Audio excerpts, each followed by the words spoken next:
I take some of these contemporary examples sometimes. Suppose you have this mailbox, no, this Microsoft Exchange or whatever, Outlook or whatever. So you have this Outlook or your Gmail inbox, and one day you started getting mails for somebody called, let's say Rajan, because Rajan was very popular example once. You started getting these emails for somebody called Rajan. You see, you opened one and it caught you. You see, and you start feeling like this mail is for me. You see, this email is for me. Then every minute one email is coming for Rajan, saying this is the plan for tomorrow. This is what we must do. You see, then one email. Then there's some, like in our life when we write our story, there's some events. So one event happened. I found the love of my life. This was major email. This was quite an accomplishment, Mr. Rajan. Good job, and wish you a happy life forever. And after a few weeks or days, or depending on the situation, another email says, okay, this is not the constant happiness that I was looking for. So what to do now? All we need is a little bit more money. The email comes like that. We follow. We try to get money.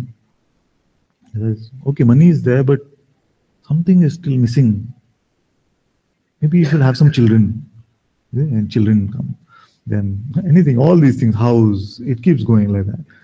Then one day, one major email comes, important, very, very, very important. Is all of this is a sham. All of this is a sham trying to look for personal happiness. This is a sham, Mr. Rajan. What you must find now is freedom. Once you find this liberation, then Mr. Rajan, you will be absolutely happy all the time. Anand hi Anand hai. Then, of course, it's very attractive. No? You get this mail. So how do you find this freedom? You go from place to place. It says, okay, now you try this. This seemed to work for this one. You try this. You go here. Do this. And then any places that you go, you will be told, okay, do this for 90 days. Do this for 1 year. Then you do this. Then you come to next level. Then you're growing. And as you're growing in your spiritual stature, you feel like you've got a lot. I'm sharing my own story, actually. So you feel like you've got a lot, you've understood so much. And then people come to you who are still at level 1.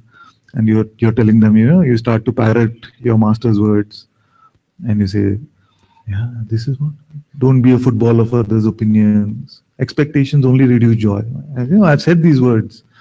So with full conviction. And then what starts to happen? Life being life, then starts to pull out the ground from under you. Your business starts to have problems. You're having fights in your marriage, all of this. And you're trying to say, okay. Do the practice more. Going. But yes, momentary relief comes.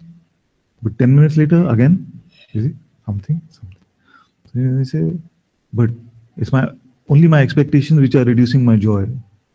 But what to do? It's not helping. So when life slaps you about like this, then all of this mostly gets washed away, and something says, okay, I'm still not finding freedom for the person here. So let me now go to this, let me go here, from here to here, and we go from place to place, trying to find some freedom for this person. These teachings, these concepts, some practice, something, and we feel like, because it is the taste of honey, that is undeniable. All these primitive practices, ancient practices, will give you a taste of the honey. It is undeniable. So you enjoy that honey and say, this is what I have to do. I have to stretch this out so it becomes my constant experience. That's what I have to do. So then it becomes chasing the dragon. For drug addicts, there's this term called chasing the dragon. The first time you inhale a drug, you get a kick. And supposedly, you don't ever get that kind of kick again. But you're still chasing that. You keep chasing by doing more and more and more. So you want to do more and more practice, more and more programs, more and more courses, level 1, level 2, level 3, level 4. Keep going to all the levels. As you say, one day I will come to that constant state of peace. Then you find that as life is shaking you about, you find that no concept, no practice is really giving me that. What do I do? There is fundamentally something wrong. I came to this conclusion because what happened is that I could parrot the best knowledge. You see, I could speak it. But when my business started becoming shaky and I was having trouble in relationship, then great suffering was coming. And something was trying to deny the suffering using mental concepts. You see? And that was giving even more suffering. Outwardly, I was projecting this very nice, smile like that. But inwardly, something was just. You see? Then it became clear to me that I don't know anything. What I know is not worth anything, not worth a peanut. Because not one moment of suffering it was helping with. You see? Not one moment, it was only making it worse. Because the fight then became, but you should be beyond this by now. But you should be beyond this by now. Isn't it? Always fighting. You should be beyond this by now.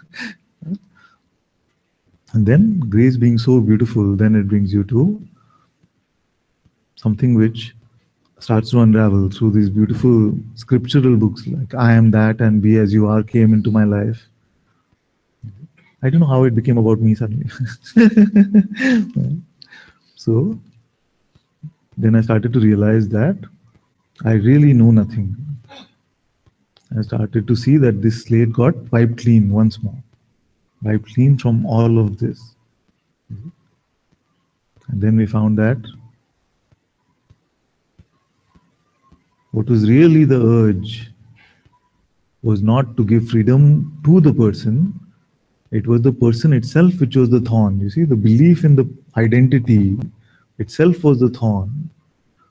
And no matter what I tried to practice, no matter how many concepts I was learning spiritually, because they were being taken from a personal perspective, it was leading only to continuing of the suffering, not to the end of it. You see? That is why when we share all these examples, it is freedom not for the cat, but from the cat. You see, it is from living experience, isn't it? Because we try so many things to try and make this one free, but that has to be dropped. The false idea, if our foundation itself is based on a lie, then whatever beautiful bricks you put on top of that is not going to help.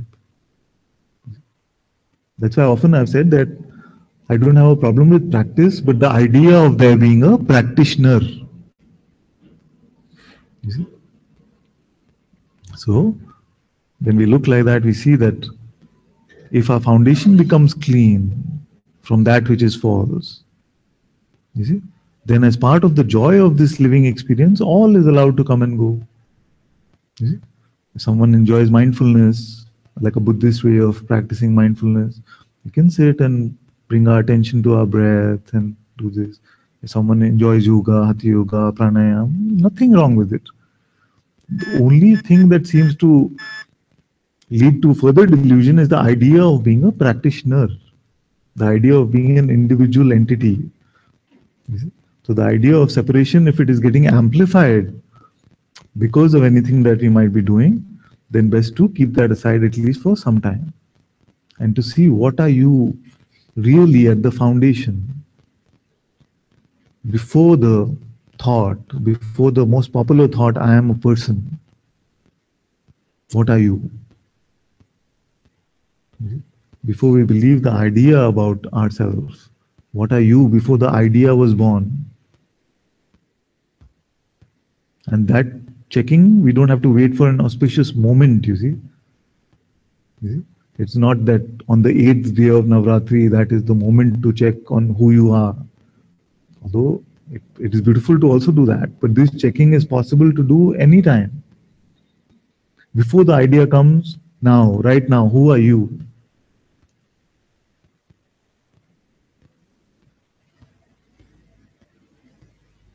Are we able to just look?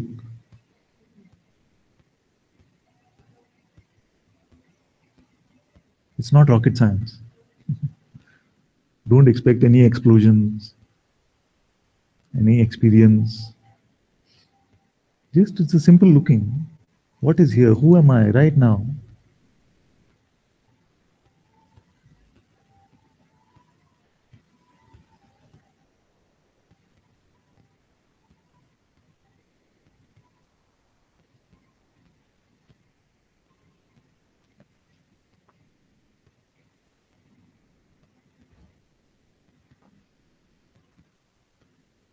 This is what you are.